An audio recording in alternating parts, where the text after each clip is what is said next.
It's great to be back. It's wonderful to be here at BSides Las Vegas after a very long time apart. And I hope you are all having a terrific reunion and experience at Summer Camp 2022. So thank you for your time and to join me here with my talk today.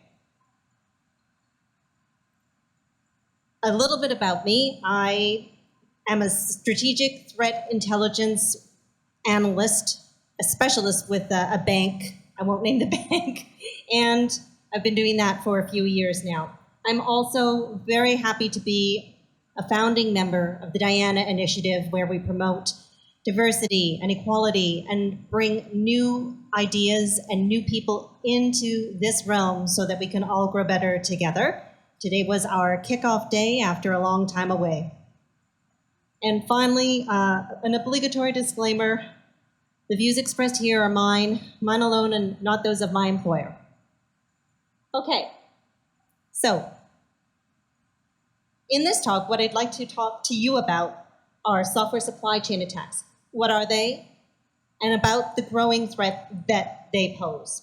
We're going to take a look at code dependency as a factor. And then we're going to talk about how that is compounded by mistakes and misconfigurations. Then we're going to take a look at a brief history of some major attacks. And then the state-sponsored actors who are involved in those attacks, who's been watching, and what they're leveraging. Finally, we'll wrap up with what we could be doing better and some suggestions. We don't fully appreciate just how interconnected we are. And that translates into software code dependencies. And it took an event like the SolarWinds Orion hack in late 2022 to rattle the bars on that cage and to wake us up to what's been going on for some time. The reality is that software supply chain attacks aren't anything new. They've been around for many years. And we've been watching that check engine light for some time, but we haven't really addressed the issues. So my hope is that the knowledge and examples that I can share here with you today will give you some new insight and awareness so that you can go back and better secure the projects that you're working on. SolarWinds was truly unprecedented. How many people here had to work, got the call to respond to that? Yep. This is the kind of event that we talk about for decades. It's a teaching point, a learning experience, a case study. It's something that we can build and learn from. That's the important thing. Now, what you're going to see is that there have been a lot of software supply shenanigans since that point. What is it? It's an abuse of trust. And as we like to say in the security community, trust no one, or at least trust but verify. This involves compromise right at the source. It's the insertion of malicious code into legitimate software, and that gets distributed en masse. So you have the compromise of one trusted source, and that's done by the adversaries because they want to control your distribution system so that they can deliver malicious updates. This then creates access points into the networks of those targets. Customers, thousands and thousands of customers, as we saw with SolarWinds, but with other attacks similar. As we've learned, nobody is untouchable, and everybody, no matter how well defended you think you are, is a target. As for the impact, well, we're looking at being incapacitated, disruption, sabotage. If you measure your productivity and your profit by downtime, this is for you. It's for all of us.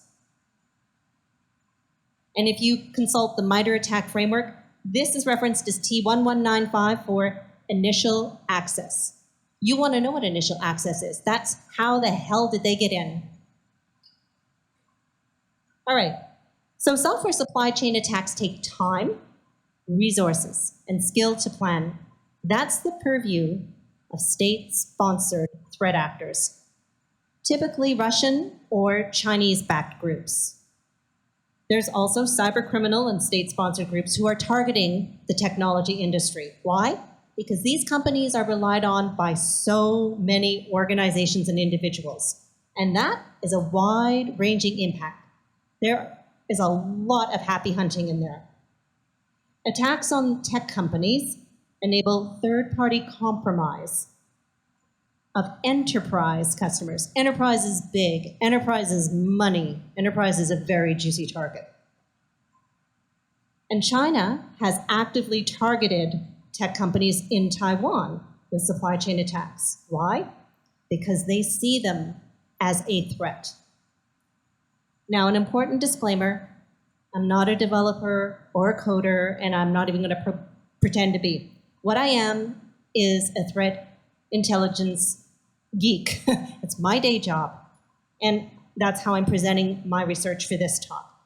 What I do plays a key role because we watch the geopolitics play out, then we look back for context, historical context, because we're looking at patterns of behavior.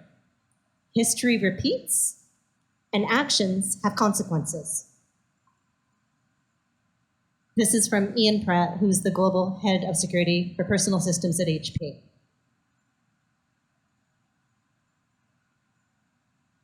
There's nothing like getting some historical context. So let's review what's on this timeline. Starting in 2009, we have Operation AURORA. We'll move to 2017 for NOTPETYA and the CCLEANER. 2018, we'll talk about ShadowPad. 2019, there's Operation SHADOWHAMMER. In 2009, Operation AURORA was a wake-up call. The Chinese state-sponsored group APT-17, also known as Elderwood, targeted Google and Adobe among 34 other significant companies. And they went after them for their source code management systems. Why? Because they wanted to alter the source code. Kind of like the goose and the golden egg. Now, when we talk about digital crown jewels, we need to be talking about this specifically, because this is at the heart of software supply chain compromise. And if you alter the source code, well, imagine what you could do. So, that attack was sophisticated. It exploited zero-day vulnerabilities in Internet Explorer, and vulnerabilities were also leveraged in a product called Perforce, and this is source code revision software that was being utilized by Google. You can just carry that concept right into present day. Same kind of scenarios exist.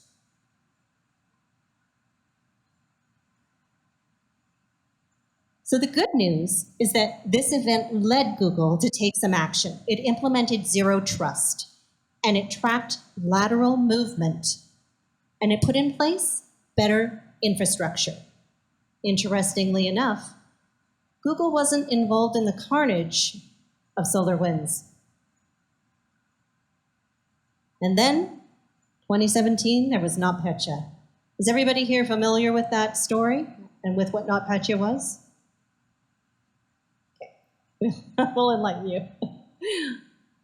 This was the work of an elite Russian hacking group known as Sandworm, and it was part of the GRU Military Intelligence Services. They compromised and they took over software updates for a mandatory accounting package known as MEDOC. This was used throughout the Ukraine.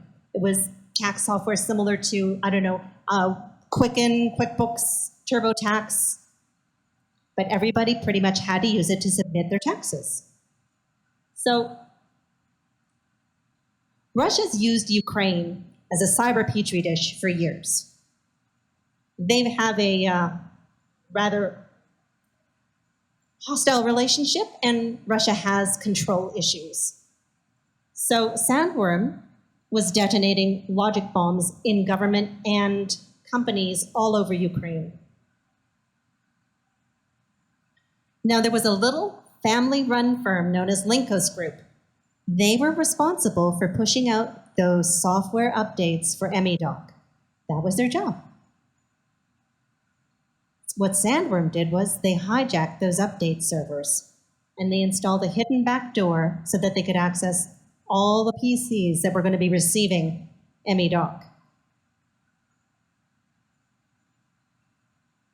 And in June of 2017, Sandworm effectively pushed that play button to launch NOTPETYA. This was more than just destructive malware. This was a cyber weapon lobbed at Ukraine, and it was designed to spread with breathtaking speed, which it did. And when you saw it, the damage had already been done. It leveraged Eternal Blue and Mimikatz to get complete control. Now, it was supposed to be a punitive measure against Ukraine. However, it escaped its confines, and it spread to major companies globally, like the shipping giant Maersk. The unintended consequences were costly. There was a lot of collateral damage. And at this point, we're all pretty familiar with what the impact looks like to supply chain because of COVID. This is a global impact. The costs of this one was $10 billion. All right, SHADOWHAMMER, January 2019. It's a sophisticated supply chain attack against a company known as ASUS. Who here might be using an ASUS product? Yes, it is big. This was by a group, APT17, also known as Barium, who've been behind a number of software supply chain attacks. And they targeted the ASUS Live Update utility. Now, according to Gartner, in 2017, ASUS was the 5th largest PC vendor. That's a huge customer base. That is a very juicy target. And that Live Update is a pre-installed utility on most ASUS computers. It's a thing designed for convenience. And most end users don't want to have to worry about updating their BIOS or their UEFIs or their drivers. They would welcome this kind of a facility. So what happened was they sabotaged the developer tools to be able to get in and run what they wanted on this particular utility. They modified an older version of the ASUS utility. And then they signed that malware with 2 ASUS digital certs. Then they stored it on official servers. How would you even know it was there? Then they pushed this out to over 1 million laptops to be able to control more remotely and install more malware.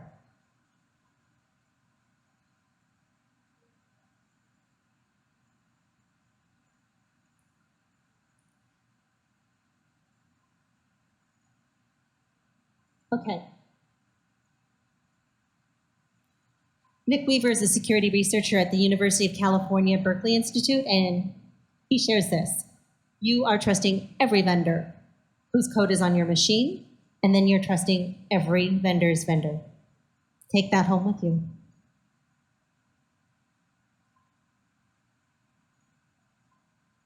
All right, let's talk about our code dependency. You may groan, that was not funny, sorry. So the fact is, applications increasingly depend on external software to work. Proprietary code, open source components, third-party APIs. Modern applications are just really big. It's too much for one developer really to have to do it on their own, and software reuse has become the norm.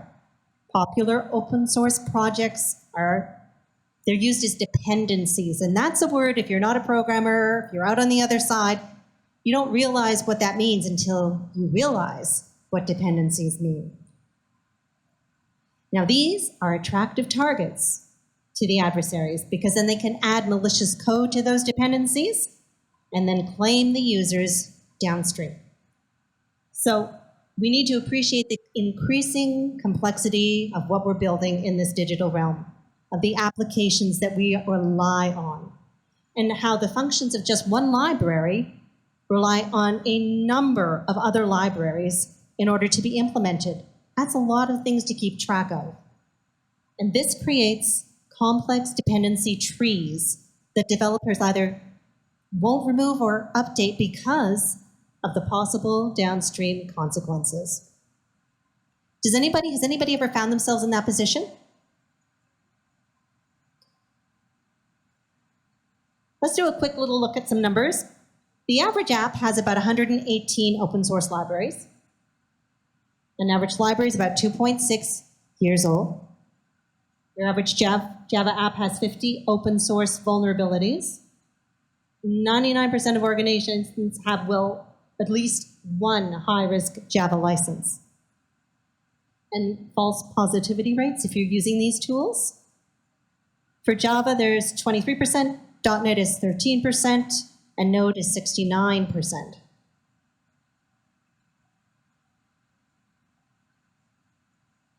Let's take a look now at 4 elements of your software supply chain. There's what you write. That's your custom code that's developed in-house. There's what you build with. So that's your software development tools. There's what you buy, off-the-shelf software as a service type products. And then there's what you use. Those are third-party libraries. And we need to understand the areas of risk around open source libraries and frameworks, which can come from active or inactive libraries or library classes, and the age of the library, licensing, and vulnerabilities. I learned a lot about libraries. I had no idea how pervasive they are, how vulnerable we are because of this use. Very good to be able to share this with you. This is hard to do if you don't have visibility into which libraries and classes are being used by that software. And when you're only relying on static scans from legacy security code analysis tools that are out of date. So when you change something, it can't capture that change or what breaks. This is from a 2021 Contrast Labs open source security report. It's a lot to take in, but key points would be, 1, if you are using open source code, you need to be paying more attention than you have been. 2, what we've been doing to identify and remediate things, it's not comprehensive. We're missing stuff. And 3, those legacy security tools in use are not securing us. This is a timeline of software package repositories that have been in supply chain attacks. Part of my day job is to be tracking all the events, all the attacks, things that are happening. I have seen a steady uptick in events involving software code repositories. GitHub, NPM, NPM, NPM, PyPy. And it's just tracking like this. It's really easy to get code from various projects online, and then you incorporate that into other software. But the risk, some of those open source projects are not maintained well. They may even have been abandoned. You're putting yourself at risk and you may not even realize it. Code reuse is a deliberate strategy. It's seen as a good thing. It's a differentiator. Why? Because it's for efficiency and innovation. It allows for speed in application development. These are things that we want. They help us grow. However, the cost is of being vulnerable to compromised, off-the-shelf components. Some of that repurposed code can come from internal repos, but a lot of it doesn't. It comes from open source libraries, third parties.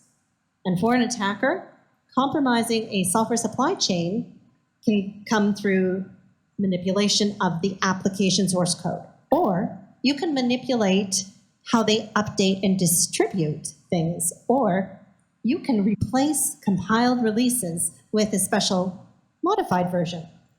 Your targets can range from very specific to broad. Stuff happens.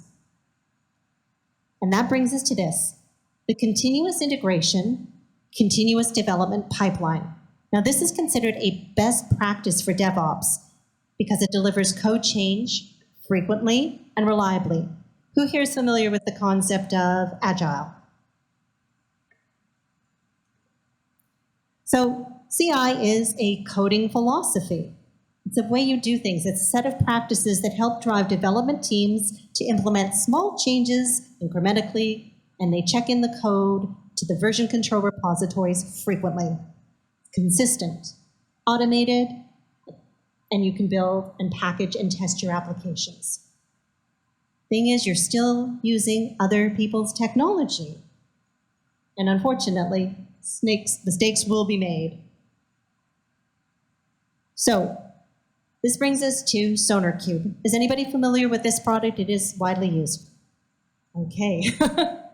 November 2020, the FBI issues a flash alert warning threat actors have been actively targeting vulnerable SONARQUBE instances since April of that year. They're accessing source code repositories, and then they're exfiltrating the proprietary code of US government agencies as well as private organizations.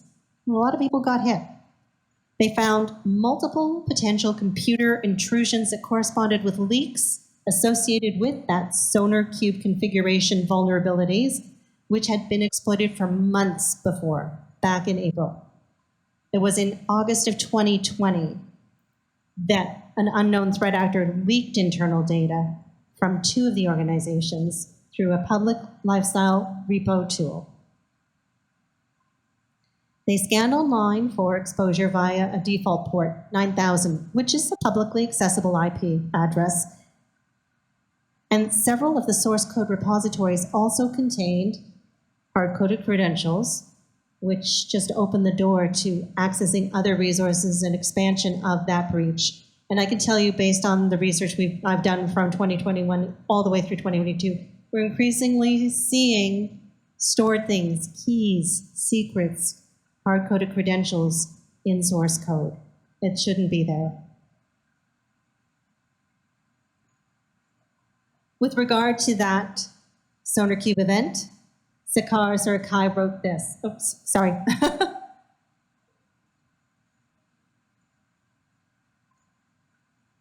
Misconfiguration is constant. It shouldn't be a constant, but it is.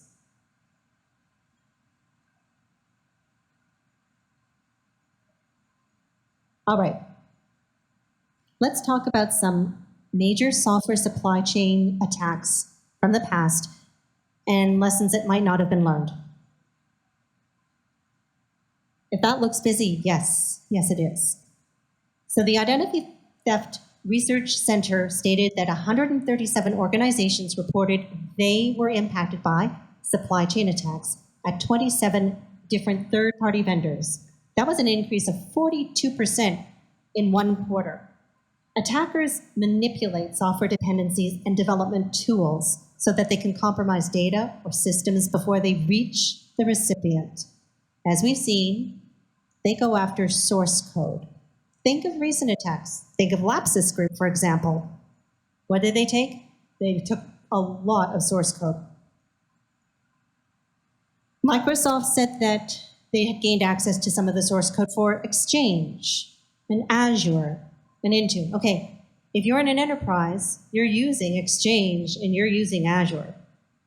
Having that source code gives adversaries the advantage. Why? Because they can be the first to look through it, find the vulnerabilities, and exploit them. It's code. There are vulnerabilities in there. They also go after certificates. And certificates are important because if you have stolen code signing certificates, you are now giving that malware legitimacy. It's going to bypass detection and antivirus and protective measures. And then you can send malware payloads as a legitimate source. And those certificates are simply a staple of attacks. Let's talk about attacks. There's vendor compromise, which is considered among the most sophisticated. Exploitation of third-party applications, because you find and exploit the vulnerabilities, especially 0 days, and then these bugs can enable that attacker to manipulate software to do things that it was never intended to do. Stealing credentials, for example, accessing information that it has no business accessing. Exploiting open source libraries. We know these have vulnerabilities and they can be exploited. It's different from software packages because it's harder to update and maintain open source code here. However, because the source code is available, attackers have the opportunity to study it and practice on it. Case in point, Apache Struts 2 framework. There have been 13 critical zero-day disclosures just in the past 5 years. Dependency confusion, that's an attack we'll talk about later.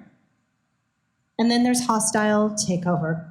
This is an example where somebody will take over in a community a project, offer to look after it. They'll be handed over the control.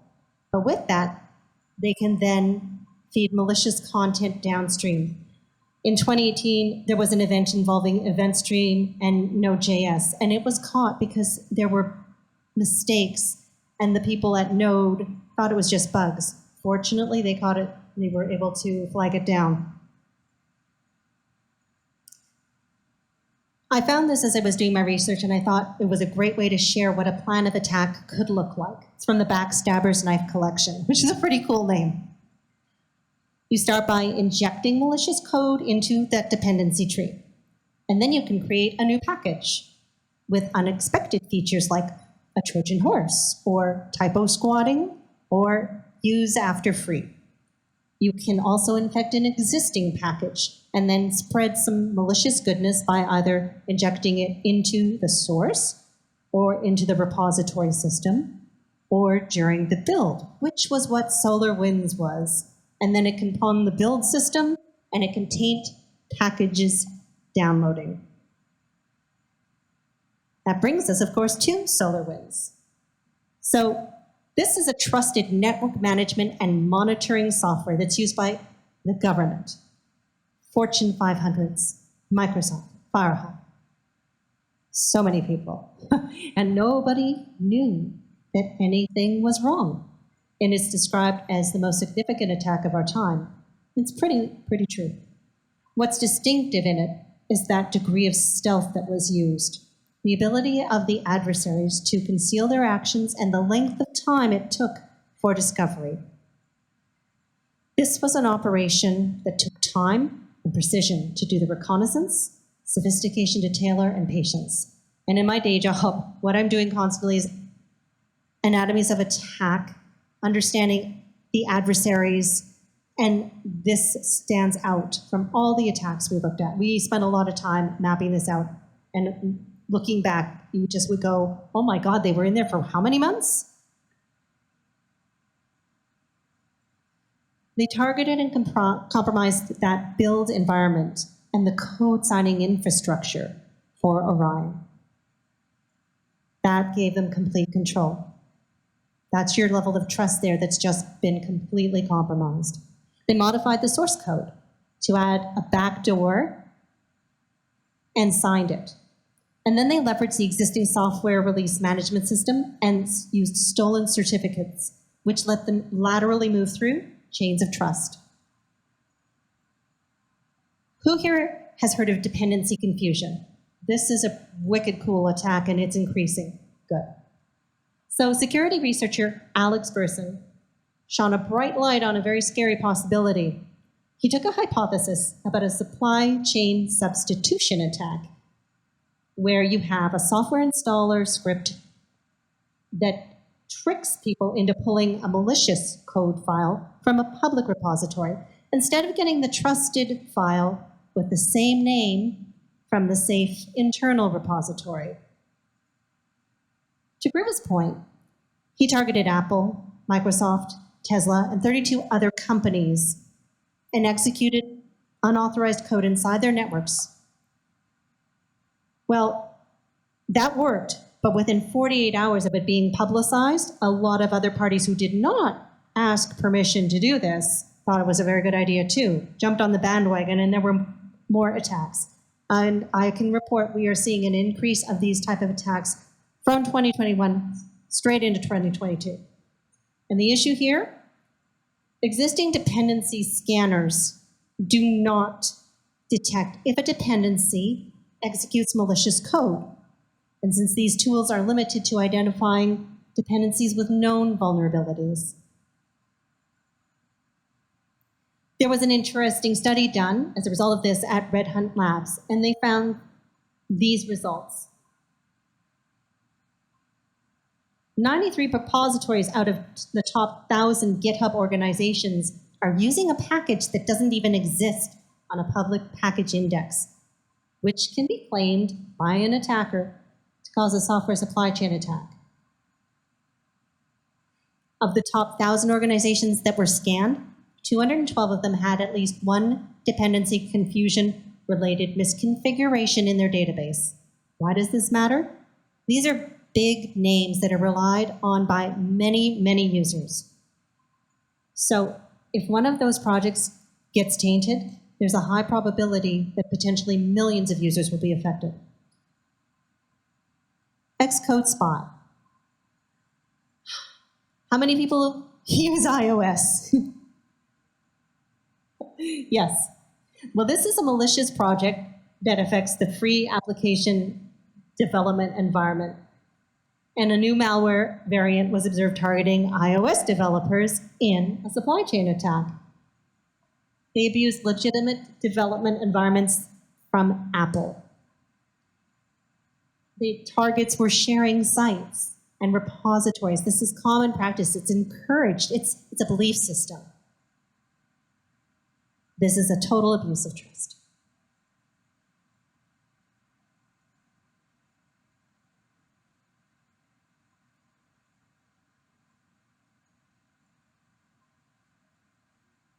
How many people are familiar with the company CODECOV and what it does? There was a major breach involving CODECOV 2021. It's an online platform, and it's used for hosting code testing reports and statistics. And it gives the developers tools that will help them to quantify how much source code is executed during testing. It's supposed to be very safe, it's trusted. They serve over 29,000 customers globally. Many of these are enterprise level. GoDaddy, Atlassian, banks, Procter & Gamble. However, the impact spread beyond that to thousands of public development projects as well. Ansible, Kubernetes, Rapid7, Twilio, even e-commerce platforms. So on April 1st of 2021, CODECOV reported a supply chain attack that had actually occurred back in January. That's a few months lag time. That's not going to help anything. And what happened was attackers had leveraged an error in the process that creates CODECOV's Docker image. And this let them extract credentials, which protect the modification of something called the bash uploader script. And that's the tool used by customers to send their code coverage reports to the platform. And what's in there? All kinds of secrets, credentials, etc., so that the attackers could reroute this once they received it and gain that information.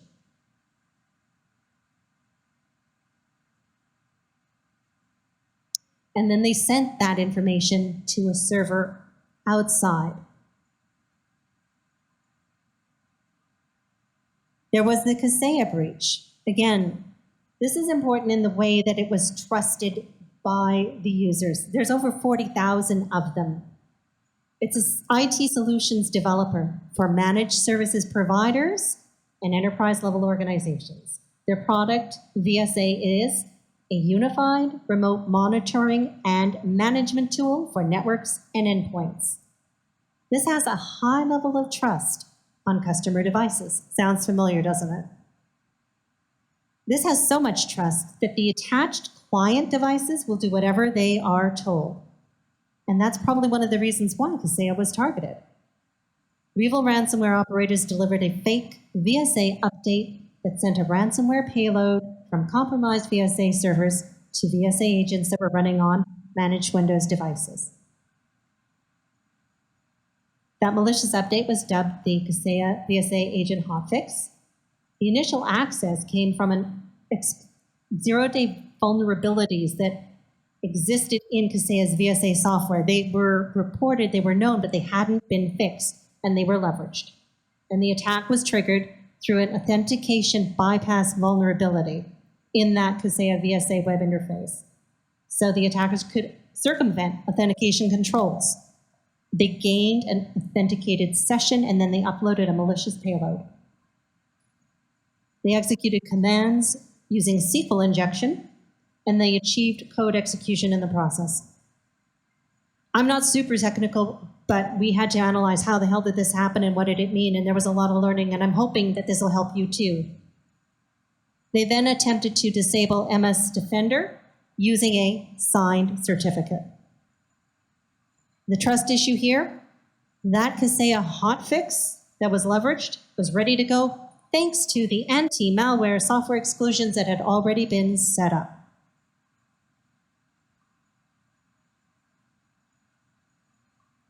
So who's maximizing these opportunities?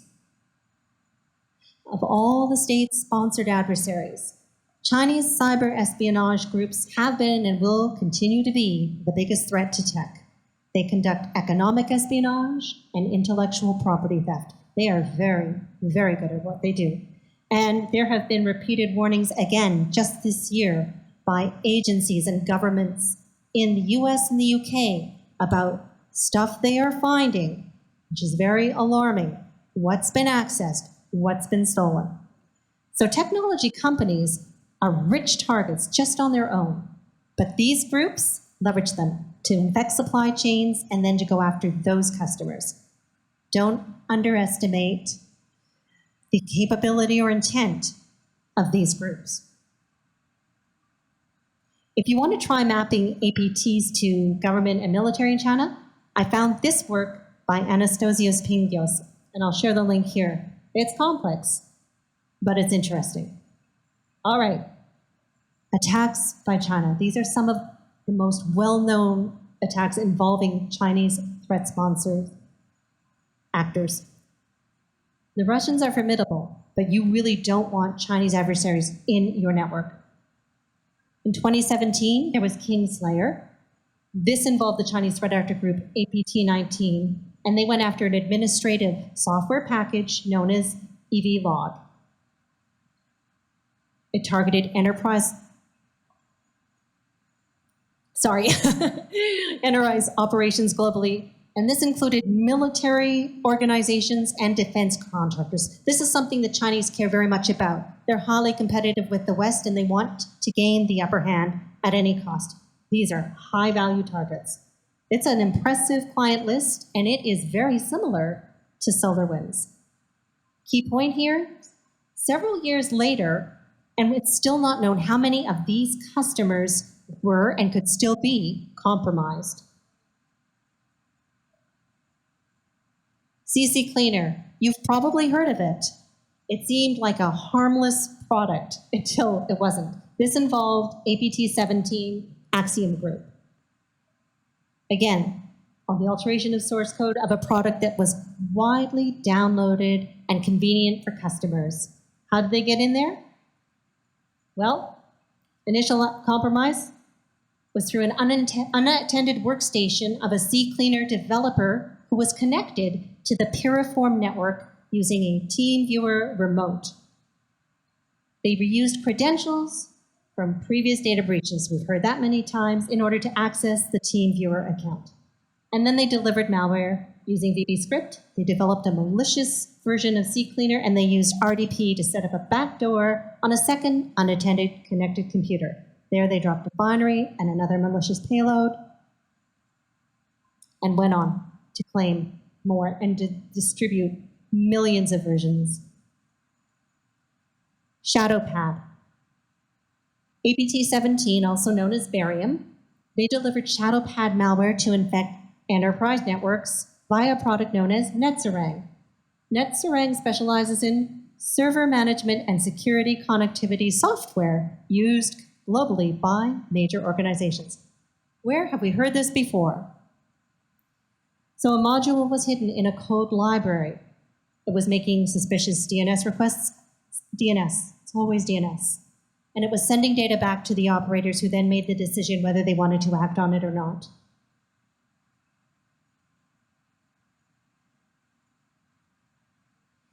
2020, Able Desktop. There's a Chinese APT group known as Lucky Mouse who went after chat software that was being used by the Mongolian government and businesses there. They hijacked updates in the software supply chain, and the attackers didn't need to steal or forge an update signature because Able's updates were not signed. And Operation Signsight targeted the Vietnamese government, looking at their certification authority. They compromised that. This software was mandatory and widely used throughout Vietnam. The key point here is the targeted abuse of trust by leveraging a service oligopoly. This is believed to be possibly a group known as TA428 who target East Asian countries and also Russia to gather intel. Finally, 2020 GOLDENSPY. This is intriguing because this is malware embedded in required tax payment software issued to corporations who want to do business in China. And the Chinese banks require businesses to install the intelligent tax to pay the local taxes. It's produced by the Golden Tax Department. Does it sound familiar? A little bit like NOTPETYA, perhaps. Well, the malware installed a backdoor on systems which enabled a remote threat actor to execute Windows commands, and then they could upload and execute any binary, including ransomware. It's persistent. You can't kick it off the system. That malware gave system-level privileges, and it had that capability to install anything on a system where it's installed. And then it was connected to a C2 server that was distinct from the tax software network infrastructure. So where do we go from here? There is the new executive order, but the picture is far bigger, as you can see now. Package management is an ongoing challenge that needs to be done better. Registries of record can help us improve reliability in the chain, but it's like finding a needle in a haystack if you have the right security telemetry and visibility at the right control points in your organization. These are a couple current resources. You might want to grab a screenshot if you can there, that talk about what SolarWinds learned and shared publicly so that you can secure your enterprise, your operations better. There were hard lessons.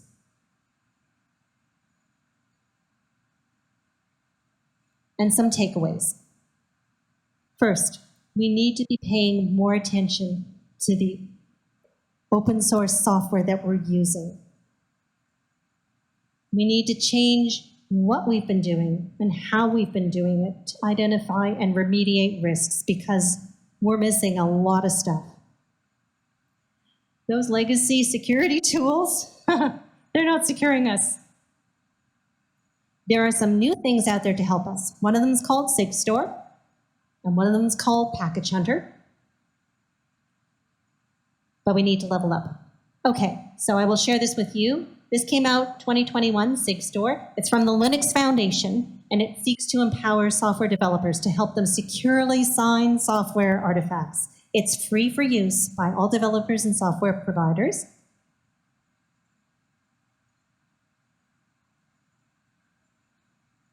And then Package Hunter. This is from GitLab, and you can use it to detect malicious code and unexpected behavior in your dependencies, because there's a lot of malicious stuff out there in the wild. It's free and it's open source. So let me end with this.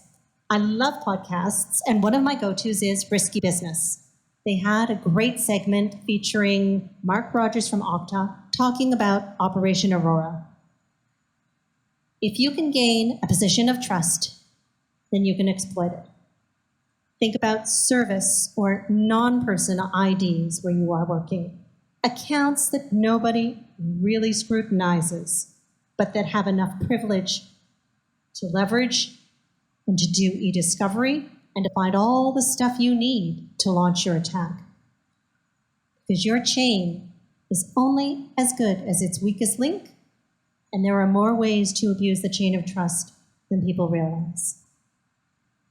And with that, I say thank you so very much for your time and being here.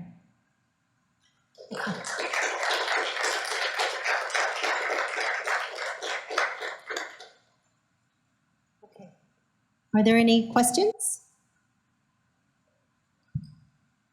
I had a quick question on the dependency confusion one. Do you have any more information on that? Because I think, like, just off the top of my head, like Maven, there's a vendor and then the actual specific library, then like the version. The very first thing that does when it goes to grab that is search your cache on your computer. And I assume all the others work the same way, and everyone knows assuming is a smart thing to do. And so I'm just wondering, do you have any idea, like any more information on how that, I've never heard of that particular compromise and how that would work. Because it would search locally, then it goes off to Nexus or Archiva. Then if it can't find it there, that Nexus or Archiva then goes out to the main public repo. So I was just curious. Well, that's the beauty of it. And that's why Alex Burson was asking the questions. If you Google Alex Burson, there's several really good write-ups about it and who was impacted and where it's gone from there. And they're citing dependency confusion style attacks increasingly now when it comes to software chain and repositories. BIRSAN. Okay. Any other questions?